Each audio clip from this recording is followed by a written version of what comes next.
Selamat datang kembali di channel Pegawai Jalanan. Semoga informasi yang kami sajikan ini bisa bermanfaat untuk kita semua. Silahkan kalian simak video ini agar kalian bisa menangkap informasi yang kami sajikan. Selamat menonton.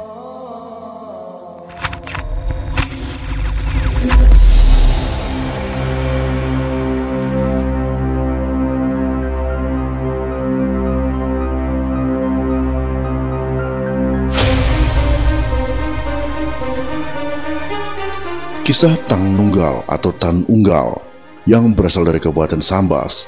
Dari sinilah sejarah Sambas bermula.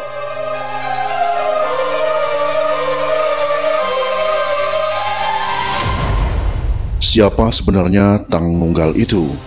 Ia adalah seorang laki-laki yang giginya seperti gigi labi-labi. Ia ditemukan oleh Ratu Muda Sambas, yaitu Ratu Sepuda, pada tahun 1296 ketika Ratu berziarah ke Pulau Lemukutan dan Pulau Kapung beberapa tahun berselang sejak peristiwa Sambas diserang Majapahit.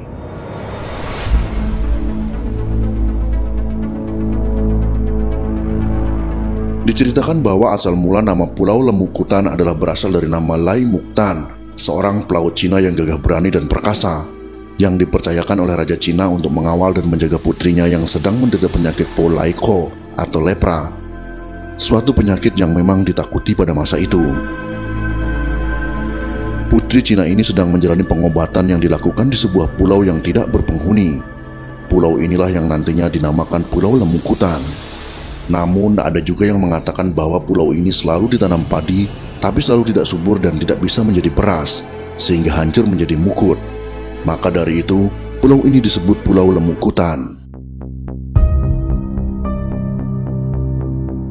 Dari pulau inilah, Lai Muktan melaporkan kepada Baginda Raja bahwa di pulau tempat ia tinggal ada bunyi suara bayi jika menjelang malam hari.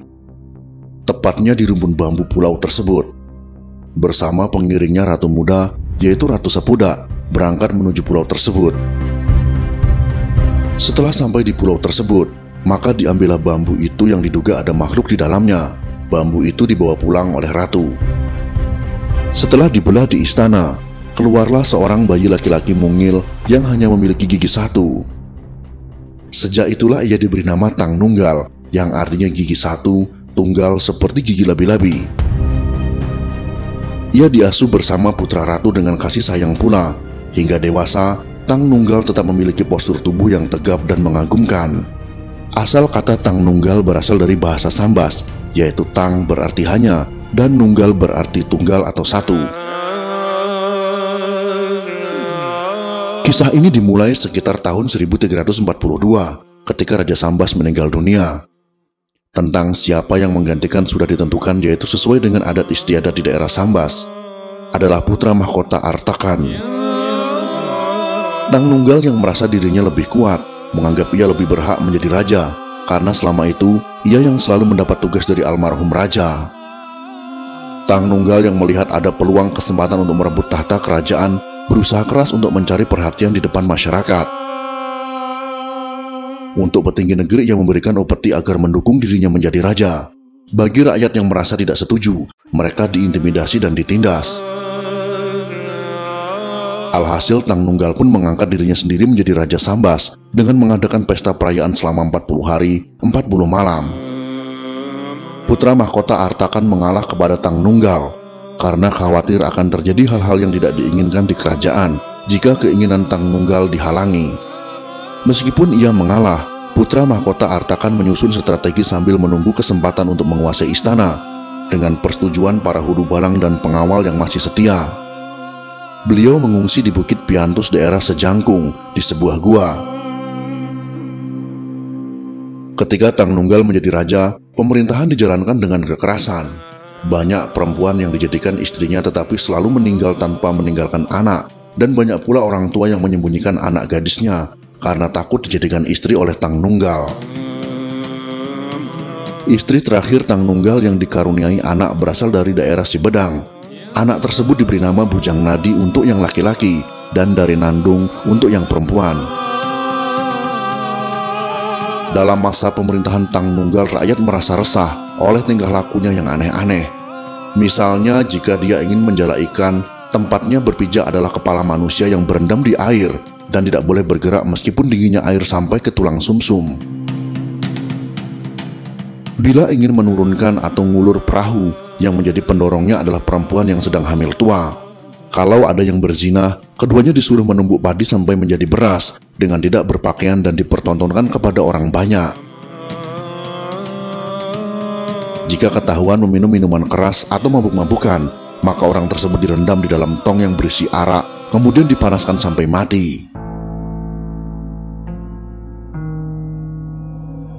Peraturan yang dijalankan oleh Tang Nunggal tetap keras, walaupun terhadap anak kandungnya sendiri. Hal ini terbukti dari peristiwa buruk yang dialami oleh anaknya, yaitu Bujang Nadi dan Dare Nandung.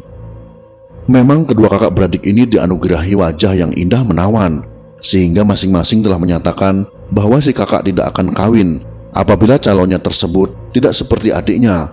Begitu pula si adik tidak akan bersuami kalau suaminya itu tidak seperti kakaknya sendiri. Pernyataan mereka ini didengar oleh Hulu Balang Raja dan dilaporkan kepada ayahnya. Tang Nunggal menjadi sangat berang ketika mengetahui perbuatan anaknya yang dikiranya telah berbuat kurang baik. Sehingga seketika itu juga Tang Nunggal memerintahkan agar anaknya ditangkap. Walaupun dibujuk dengan ratap tangis dan dengan permohonan yang berhibah dari sang anak, dan dengan pengakuan bahwa mereka tidak pernah melakukan perbuatan keji seperti yang dituduhkan, Tang Nunggal tetap pada pendirian dan keputusannya bahwa anaknya telah berdosa dan mereka harus dihukum. Hukuman itu adalah agar mereka dikubur hidup-hidup. Kemudian Tang Nunggal memberikan perintah kepada orang-orang agar menggali sebuah lubang di tempat yang agak tinggi, agar anaknya nanti tidak terendam oleh air. Maka digalilah sebuah lubang yang agak dalam, yaitu di sebuah bukit bernama Sibadang. Di sanalah kedua kakak beradik itu dikubur hidup-hidup dengan dibekali barang-barang, makanan, alat-alat tenun yang terbuat dari emas milik Dare Nandung, dan ayam jantan milik Bujang Nadi. Sampai sekarang bukit tersebut dinamakan Dare Nandung atau Gunung Sibadang dan dijadikan sebagai salah satu objek wisata di Kabupaten Sambas. Di zaman Belanda dan Jepang pernah dicoba untuk menggali tempat kedua anak itu dikubur untuk mengambil barang-barang alat tenun yang terbuat dari emas. Tetapi baru sekali dua kali dicangkul. Tanah yang digali itu tertutup, seakan-akan tidak memberi kesempatan kepada manusia untuk mengambilnya. Dan kadang-kadang orang mendengar suara kokok ayam yang berderai-derai dari dalam bukit, atau bunyi gemeruntung alat tenun pada malam hari. Seakan memberi tanda tanya kepada masyarakat setempat, benarkah ayam yang berkokok itu kepunyaan Bujang Nadi, dan gemeruntung bunyi alat tenun itu kepunyaan Dare Nandung. Konon setelah mengubur anaknya hidup-hidup, Tang Nunggal merasa menyesal. Ia banyak termenung dan selalu nyap-nyap tidak karuan, serta selalu ngangat cepat marah. Pada suatu ketika istrinya mulai ngidam lagi, yaitu anaknya yang ketiga setelah Bujang Nadi dan Dare Nandung. Ia ingin memakan rujak dari buah asam bacang. Ketika sedang mengiris asam bacang tersebut, Tang Nunggal yang sedang marah memanggil istrinya. Karena terburu-buru secara tidak sengaja, sang istri memotong ujung jari kirinya beserta kukunya, sehingga darah pun masuk ke asam bacang tadi.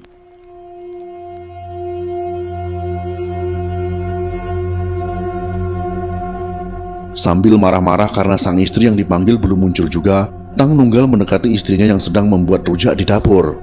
Ia merasa tertarik untuk mencoba rujak yang dibuat istrinya dan ikut makan rujak dengan lahapnya sambil berteriak, "Nyaman, nyaman," sambil tertawa terbahak-bahak.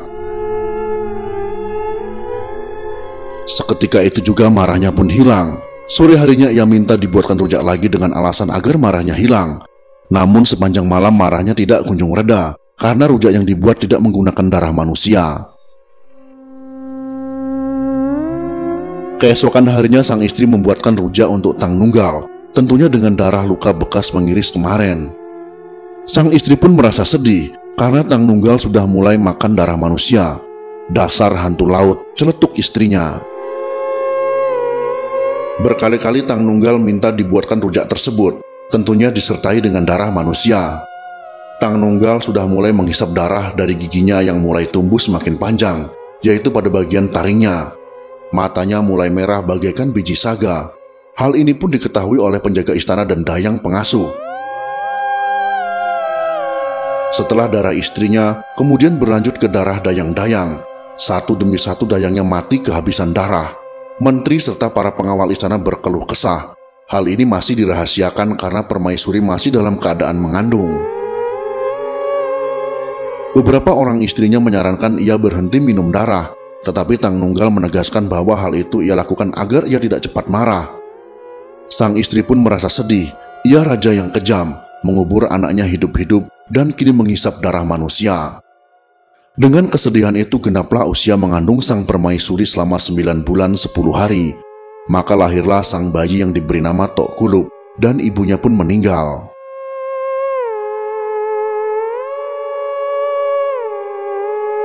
Betapapun merajalelanya kezoliman pasti mempunyai batas.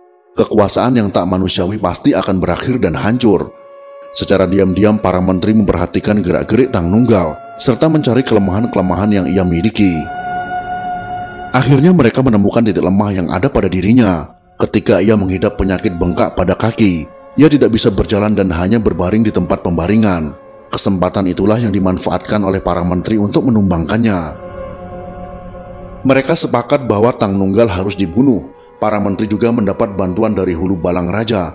Salah satu dari keempat menteri yang sanggup menyingkirkan Tang Nunggal adalah Datuk Galah.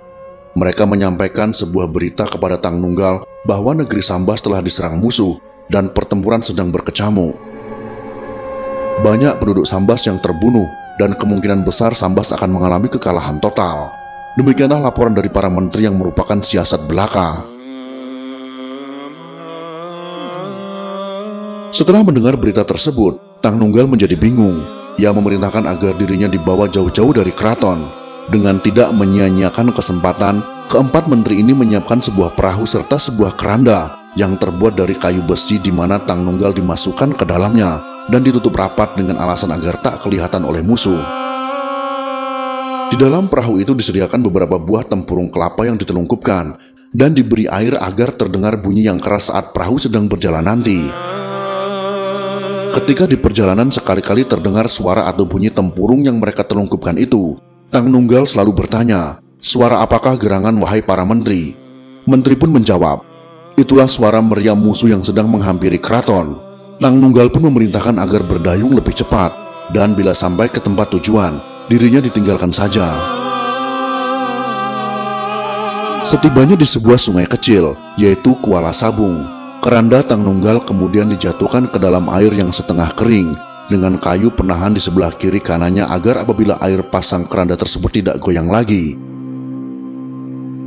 Demikianlah akhir hidup Tang Nunggal. Ia mati lemas di dalam peti pada sekitar tahun 1345. Yang menjadi catatan kita semua adalah kisah ini merupakan kisah yang bercampur antara sejarah dan dongeng yang berasal dari daerah Sambas. Yang jelas dalam setiap cerita legenda di Nusantara ini pasti ada hikmah yang dapat kita ambil sebagai pelajaran. Semoga kisah Tang Nunggal dari Kabupaten Sambas ini dapat kita jadikan sebagai pelajaran yang sangat berharga. Jika kalian suka dengan video ini, silahkan berikan jempol ke atas. Dan jika kalian menganggap video ini bermanfaat, maka bagikanlah untuk teman-teman Anda yang lain. Terima kasih sudah menonton. Yeah.